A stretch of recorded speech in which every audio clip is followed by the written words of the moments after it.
Beets are an amazing crop for any home gardener. It's something that I would encourage anyone to grow.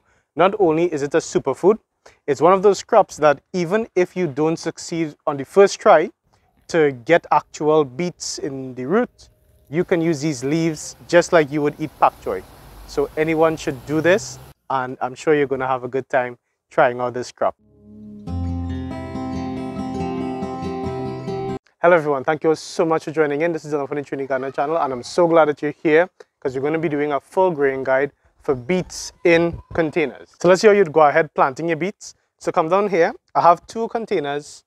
This container with the actual beets, this was done with mainly garden soil, right? You can have a look there, and it is more or less garden soil. Some compost in it, so you can stick your finger in. It's not like rock hard, but it is garden soil. The good thing about beets is that they're not very picky with their home, so they can more or less grow in almost any kind of dirt. Some farmers will actually plant beet in places where it's really hard, and that would then help break up the sort of clay that's in the ground. So it's a good crop overall. That's why I encourage you to try growing beets. Now look here at this next bucket that I have, and this is 100% pure compost, right? Homemade green waste compost. And this is really the ideal thing for growing your beets. You see you have some nice worms here already.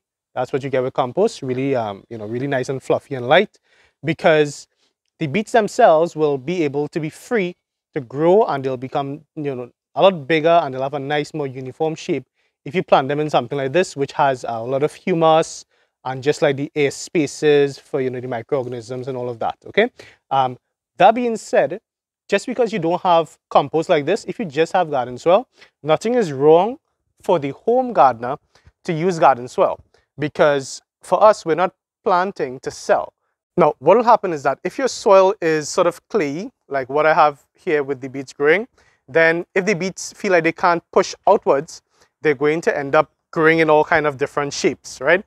But that's not a problem, because you're still going to get a beet root and you're still going to be able to eat it. It's just that if you were selling it, people might look at it and think, oh no, that's not good because it's shaped in an L or a Y or an S or whatever the case might be, but it's still a good root. All right, so compost, if you are planning to sell and you want nice circular uniform beets, and then any other dirt that you can get your hands on for the home gardener. All right, so coming close, and I'm going to plant some beets inside of this container that I have here. Okay, so actually when I plant beets, I don't actually even put it in, I don't do holes like this. All I would do with this is that I will pre-soak my compost, and then I'm just going to rest the beetroot right inside there. That's all. Right, so for instance, you have protein 5. Right, that's it, just barely press it in. And that's pretty much it. Now, it's very important that throughout the entire germination process, you make sure that your soil is nice and moist. Once that is done, you're not going to have a problem. The beets are going to germinate, and you're going to have plants coming up for you. Have a look here. I put these plants in this is wood compost, right? I put these plants in probably about 3 weeks ago, 2 to 3 weeks. And already I have little beets coming out here. And it's really not, it's not a problem how close I've planted them, because some beets actually really do enjoy growing up like in a clump together. And remember, even if on your first try you don't get that beet root to form, it's no problem at all. The leaves that you get to the top, completely edible. So you still get a crop. You get to eat above and underneath as well. So, go ahead, try it and enjoy. When it comes to watering your beets, you want to make sure that the soil never dries out completely, because that could really mess up the way that the beets end up tasting. Beets tend to get the biggest and taste the best when they never have to compete for water. And what will also happen is that if you have your beets run through a period of being very dry, and then you flood them and you keep on doing that, the structure of the beet itself is going to end up cracking. So that's how you end up with cracked beets, which is never good, because sometimes you don't realize it right away. So insects might start like moving in and starting to eat your beets. It's just not a good experience at all. So keep your soil nice and evenly moist. When it comes to sunlight, beets are normally a full sun kind of crop. Problem is, for us in Trinidad, full sun also means scorching heat, and beets don't like heat. They can't grow in Trinidad. but you want to give them some either like some midday shade if possible, and just give them sun like in the early morning, probably from like, like from that 7 o'clock to 10 o'clock, 11 o'clock period. Then possibly they could be somewhere where they could be shaded for the dead heat of the day, and then put them back out in the sun for that 3 p.m. to 6 p.m. evening sun, because they do need the sun. These leaves here, they're to capture all of that energy, and of course without the sun they're not going to have the energy to then store and create those beets that we want.